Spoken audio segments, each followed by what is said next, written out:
Salut la machine et j'espère que tu es au top. On avance tranquillement dans notre série sur l'entrepreneuriat. Alors on a déjà vu que c'est bénéfique d'avoir cette vision que l'école nous offre pas souvent de leader, on va dire d'entrepreneur. Et on a aussi vu comment avoir une infinité d'idées. Aujourd'hui, la grande question, dans quoi faudrait-il se lancer? Et pour faire ce choix, on a toujours tendance à voir soit l'argent ou bien la passion. Alors posé comme ça, c'est une question très binaire. Il faut choisir l'un ou l'autre.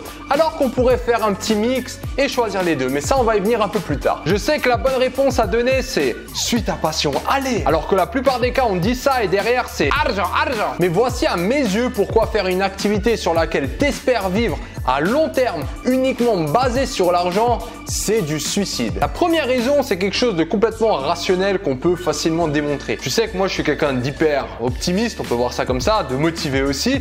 Mais il y a quand même une réalité, c'est que le monde de l'entrepreneuriat, j'ai déjà un petit peu d'expérience là-dedans, on va dire, c'est quelque chose de très difficile. Je sais qu'il y a une vision vachement cool de ce monde de start-up où tu as des locaux, tu es entre potes, sur des poufs, tranquille, tu joues au ping-pong. En tout cas, ça, c'est l'image que toute start-up veut dégager. Alors qu'en réalité, je dis pas qu'il n'y a pas cette bonne ambiance, mais par contre, il y a énormément de travail derrière. Sinon, comment tu veux qu'un truc il décolle si personne ne travaille? Donc, qui dit beaucoup de travail dit une sacrée endurance pour garder ce mode machine. Et en plus de ça, ce qui est souvent malheureux, en tout cas, on va dire que ça fait partie du jeu, c'est que tu vas te casser la gueule non-stop. Tu vas travailler certainement des centaines d'heures dans le vent. C'est ce que tu peux te dire a priori quand tu te prends une grosse claque dans ta gueule. Et tout ça pour dire que cette énergie infinie qu'il va falloir puiser tous les jours pour avancer, même quand on voit que le truc c'est complètement le bordel, je pense qu'une personne rationnelle ne peut pas produire. Et ce que je veux dire par rationnel, c'est que si tu pèses le pour et le contre et que tu réfléchis de manière posée, tu te dis pourquoi je ferais ça? Mais si tu es vraiment amoureux ou passionné de ce que tu fais, t'es pas là trop en train de te poser des questions, tu le fais et c'est tout. Donc mon premier argument, c'est qu'une personne passionnée, amoureuse fera toujours beaucoup plus qu'une autre personne qui s'est juste dit tiens, je vais faire ça parce qu'il y a un marché à prendre, parce qu'il y a de l'argent à se faire. Alors ça ne veut pas dire que cette personne elle est mauvaise, mais c'est juste l'approche qui est différente. Et on arrive au deuxième point un peu plus difficile d'expliquer de manière scientifique. Dans l'idée, c'est quoi? C'est que quand tu aimes quelque chose, tu as un peu plus confiance. Et quand je dis confiance, c'est pas forcément confiance en toi, mais c'est surtout confiance que ça devrait bien se passer. Bon, comment j'explique ça maintenant? C'est difficile. Tu calcules beaucoup moins. Et ça te permet surtout aussi d'avoir une vision un peu plus moyen, voire long terme.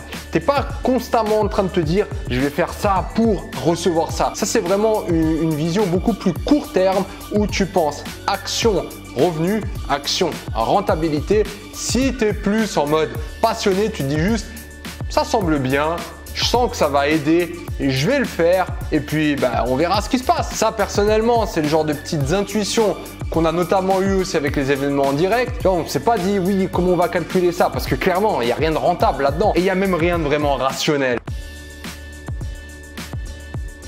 Mais t'es là, tu t'en fous en fait. Tu te dis juste, je le fais, ça a l'air bien. Et quand tu vois l'impact qu'on a eu, pour notre échelle, on est extrêmement content. Et je reviens un peu sur cette idée que actuellement, beaucoup d'entrepreneurs, ils se disent juste, là, il y a un marché à prendre, je fais un produit pour prendre ce marché. Et on s'en fout si ça te plaît ou pas. Tu fais un produit, t'espères pouvoir faire une boîte et la revendre derrière, te faire de l'argent. C'est pas comme ça ma conception de l'entrepreneuriat. Je dis pas que ça marche pas, hein, et il y en a beaucoup d'entre eux qui sont dans une bien meilleure situation que moi je le suis. Moi je serais plutôt maintenant un défenseur d'entreprendre par l'amour, dans le sens où je sais que ça peut paraître un peu fragile, l'amour, c'est quoi ce truc? C'est vraiment, en fait, tu vas faire ce que t'aimes. Tu vas juste dire ok, j'adore ça, je pourrais en parler non-stop. Tiens, si je fais bien mon truc, j'arrive d'une certaine manière à le monétiser, ce qui me permettra d'en vivre et de faire quelque chose de plus stylé, d'avoir plus de moyens, d'apporter plus de valeur. Tout le monde est gagnant dans cette équation, tout le monde est gagnant. Il n'y a pas cette impression que oui, je vais manipuler je sais pas qui pour vendre ce produit. Et de plus en plus, en fait, on tend vers cette vision où il y aura de plus en plus de passionnés dans des niches, c'est-à-dire dans quelque chose d'extrêmement précis. Si tu es passionné des Simpsons, si tu es passionné de Game of Thrones, tu as forcément tout le temps des gars qui vont aller dans les niches et ces gars, en fait, ils vont à chaque fois te transmettre quelque chose de beaucoup plus grand, beaucoup plus stylé que de grands groupes qui essayent de tout aborder sans réelle émotion derrière. Donc voilà un peu ma vision et je terminerai là-dessus, c'est que même si financièrement des fois on peut avoir des retombées, il faut jamais oublier une chose, c'est que ce qui compte quand même, c'est la qualité de la vie de tous les jours. Avoir de l'argent, si au final tu es là et tu dis oh, ça me fait quand même chier de le faire, et ben est-ce que tu as vraiment gagné quelque chose? Parce que moi je vois à la base l'entrepreneuriat comme une route vers une certaine indépendance. Une indépendance dans ton temps, dans tes libertés, dans tes choix aussi financières. Mais si au final tu es dépendant de ce que tu dois produire et vu que ça te plaît pas, ben t'es juste dans un autre piège. En tout cas, c'est comme ça que je le vois au final. Toute cette notion de trouver sa passion, c'est le premier grand pas dans le développement personnel. Il faut toujours se demander, qu'est-ce que tu fous là? Quelle est ta passion? Donc commence par te poser cette question, c'est pas si évident que ça. Alors aussi les machines, comme d'habitude, je lis beaucoup de vos messages et je reçois pas mal de demandes sur des vidéos d'entrepreneuriat, l'éducation en PLS ou les mnémotechniques, la vidéo sur le paranormal, ça arrive, mais continuez. Donc surtout ce que je vais vous demander, c'est liker les vidéos, comme ça moi aussi de mon côté, je peux voir ce qui vous intéresse le plus et comme ça je peux aller peut-être un peu plus en profondeur selon les sujets qui vous intéressent un peu le plus. Donc je compte sur vous. Poussez-moi vers le haut et abonnez-vous à la chaîne.